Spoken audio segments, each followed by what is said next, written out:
Have you been watching E3? I've been watching E3, and there's been a lot of interesting developments, at least designed towards the consumer, in the console industry right now regarding social in online games, especially this weird sort of marketing hype that kept on showing up. This idea of blurring the line between single player and multiplayer. There were a couple instances of this that some people thought that maybe I should share my thoughts on. So I'm going to do a little bit of just riffing on what I saw at A3 for this particular episode of MMO Anthropology. And maybe I'll throw in some footage from some of them so I can show you what I'm talking about and what I mean. So I'll see you on the other side.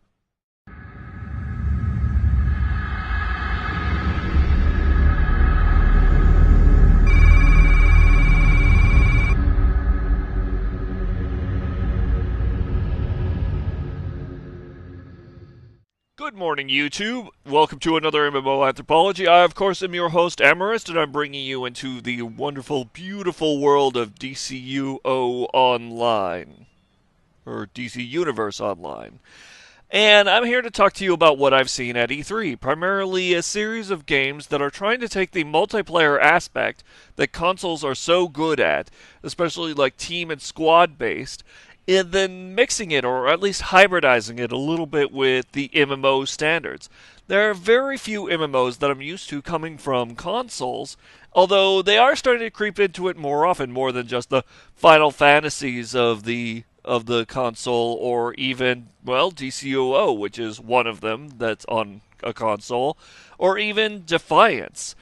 As I said, much of the marketing hype that I was picking up at E3 was stuff about how that they wanted to blur the lines between the single player and the multiplayer. And some of this was trying to get people to use tablets or putting people online, since, of course, we've heard about a lot of these consoles, people being concerned that they were always going to have to be connected. Now, there's something to be said about what an MMO is. In general, when we refer to an MMO, we're referring to a virtual persistent world, which is one that we're looking at right now in DCOO, rather than some of these games that have been described as MMOs in the industry that I work in, which really aren't, like certain MMO FPSs like Warframe.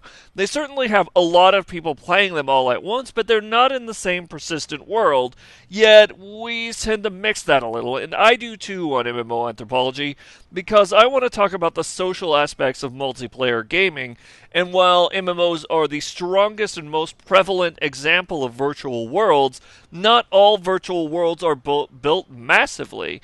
And one of the things that I like to mention also is that we're looking at the other side of the MMO problem that everyone has been describing as massively single player, stuff like Star Wars The Old Republic. In SWTOR, people suffered from this sort of thing where you discovered yourself playing a game alongside a whole bunch of other people, but you were having your own experience that totally resolved around you and kind of ignored the fact that there were other people running around in the world. It was just basically this giant virtual world that was a social lobby, ignoring everyone else. And they were almost entirely ejected from your storyline, which was a little bit frustrated. And one of the things that I'm seeing in many of these E3 games that I want to show off are the opposite effect. They are single-player games or small squad team games that then intersect with other squad team games, forming a multiplayer, if we want to say like fractally larger, that are working their way into open worlds from the other direction, from single player into massively multiplayer. Also, we've seen things like Defiance that just, while it's an MMO, totally sucked on succeeding with the social aspect. So there's a lot of places to work our ways through. The first thing that I want to talk about from E3, and I need to warn everyone, I'm not working from a script here, I'm just riffing, so I might go off the rails. I hope you can hold on if I do. There was a game called Tom Clancy's The Division, which was gorgeous, really interesting, looked like squad-based team work. Basically, a group of people were working together in order to go through a city, check out things that were going on, and deal with a situation that was occurring at a police station. Now, when they did this, one of the things, a friend of theirs who wasn't even in the world with them, there were 3 as people, and then a friend of theirs logged in to assist the team from a tablet. And this is a really curious aspect because in general we're used to people always interacting in the same way in MMO games or even multiplayer games, and that is as other avatars as people, like we're looking at my avatar right now. However, this individual logged in from their tablet, which I might add, a lot of the consoles right now, a lot of the game makers are trying to push people into using tablets. They're showing how tablets can be used, and they're showing how, oh, you don't need to be on the system to do that sort of thing. So I want to move over and show you The Division. So here we're looking at some footage from the demo, and here's the guy coming in from a tablet, and you notice he's flying this quadcopter sort of thing that helps them paint a target and deal with what's going on in the game. So we'll watch a little bit of that, and we'll let them play through it right now. Yo, you guys up? Nice, thank you. Hey guys, what's up? Hey. Oh, what's up, Chris? Welcome to the battle, dude. Alright, group buff coming your way. Good, thanks. Nice. Hold on, whoa, I'm getting shot at now. Yeah, go around the back. Alright, moving.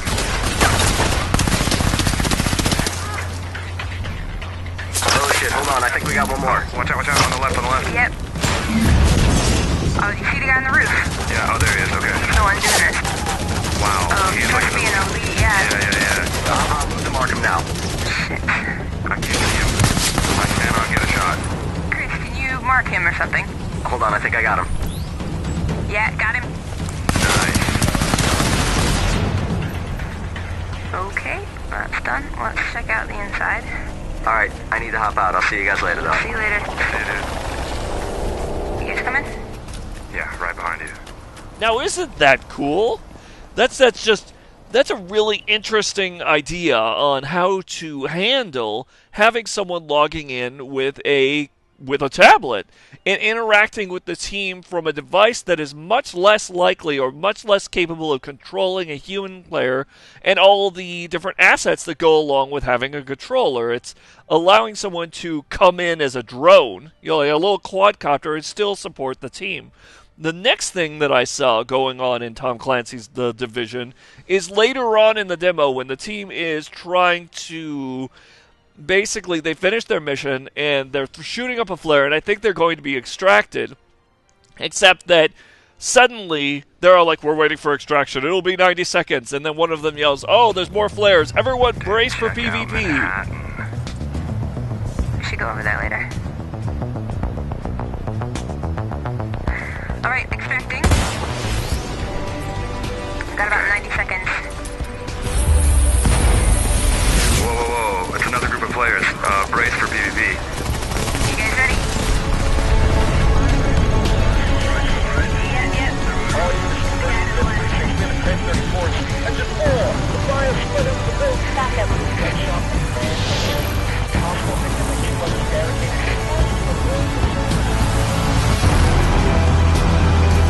Now, isn't that intense? The interesting thing that's going on right here is the fact that we just watched a scenario where they were acting as a small squad, wandering through the world, and then when they used this particular effect, when they went for extraction, another team that was probably in a totally different instance and not in the persistent world with them, had their instance abut theirs, kind of like, two virtual world bubbles colliding with each other and merging and triggering a PvP event between the two teams.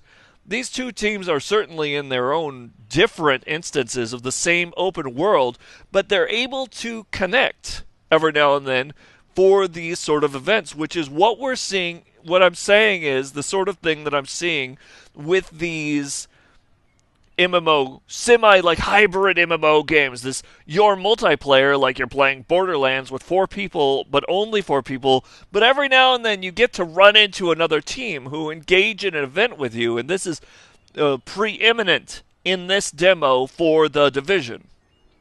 Now, the next thing that I wanted to go over is a game that I would really love to see show up on PvP, on PC, and that's Bungie's Destiny, which is a gorgeous game, which Bungie has been really careful not to call an MMO, but it's as close to an MMO as you can get without actually being one, because we're looking at a world that probably has some sort of a lobby-based area where people run around with their avatars.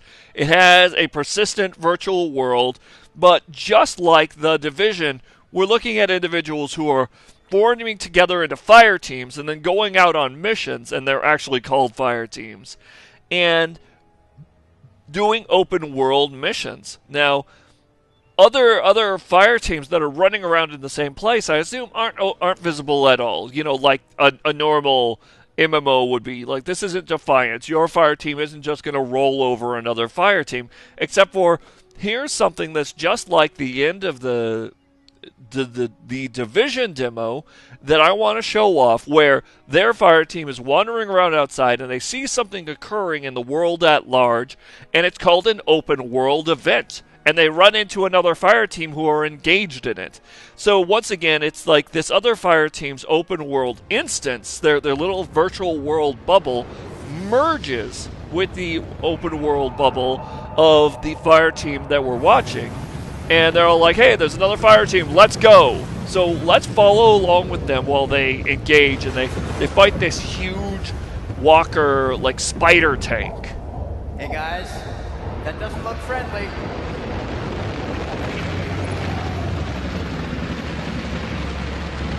Yes, it's a public event. There's another fire team. Let's go. Right behind you.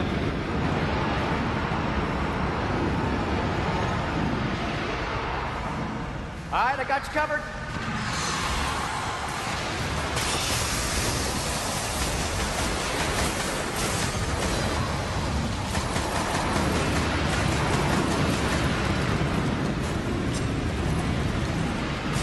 Hey, we got another dropship coming in.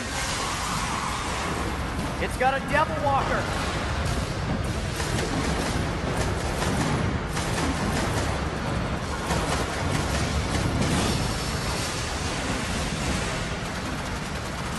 Hey, look out!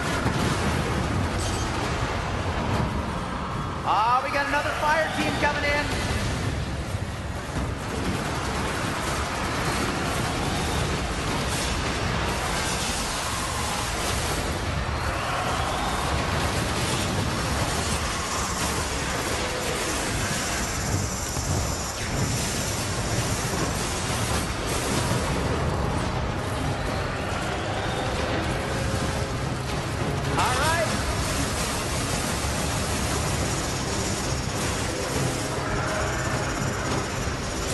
Here I go!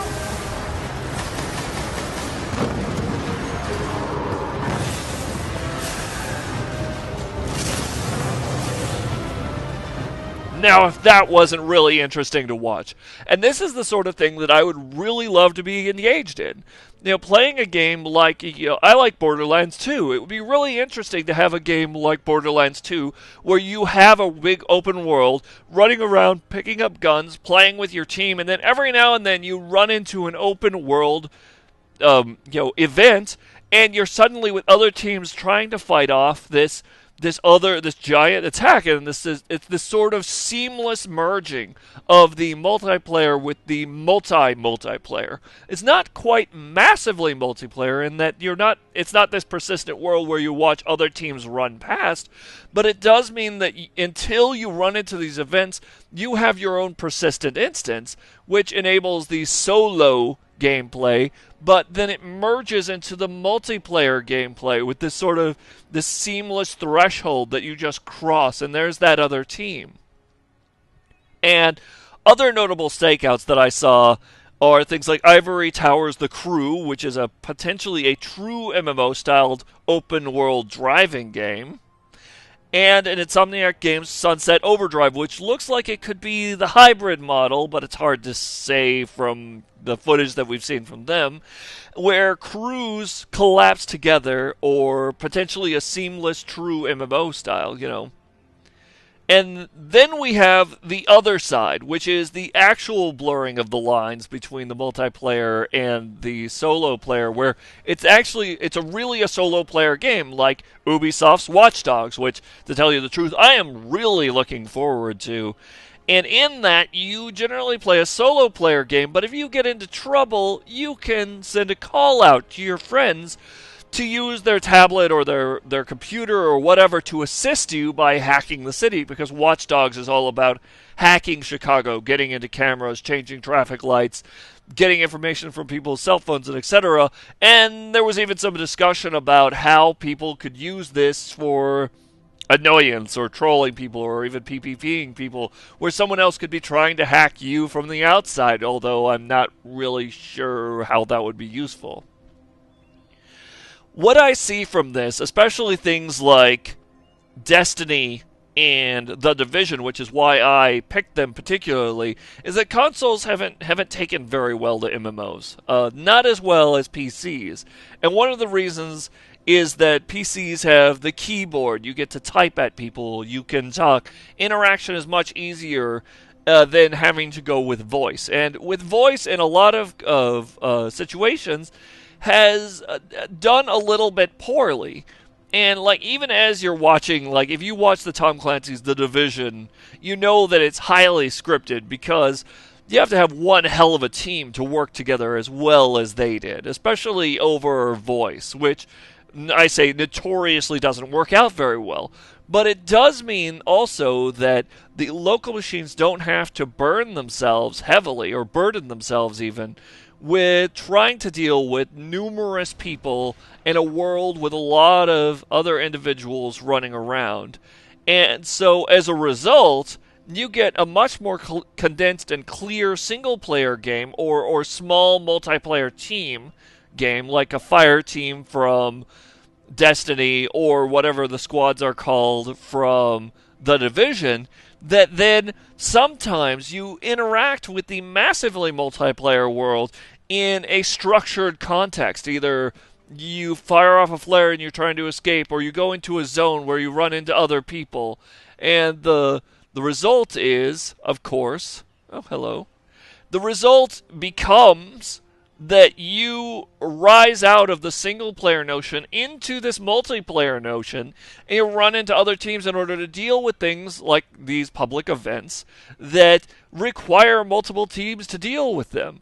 And instead of having to deal with this crush of people all around you and this breaking of immersion, because you're in a world, there's very few people, yet you see people all over the place, or even the threat of the massively single player, you're instead single player to massively, which is something that I'm looking forward to when actually looking into how these games form communities, what people do with it in their teams, and how people then use that to form social networks or to deal with other players in a cultural sense. So if you've been watching E3, let me know what games you think are doing a good job in a cultural sense, or at least in a social sense. What do you think of the way that The Division is handling it? How do you like the fact that Bungie's Destiny is going to be this sort of weird hybrid MMO where fire teams go out on FPS missions that are small, but then can suddenly get one or two other fire teams to fight some random spider tank? Meanwhile, thank you for watching. That's my thoughts on E3. Check out those two demos. They're brilliant looking games. Meanwhile, good night and good dreams.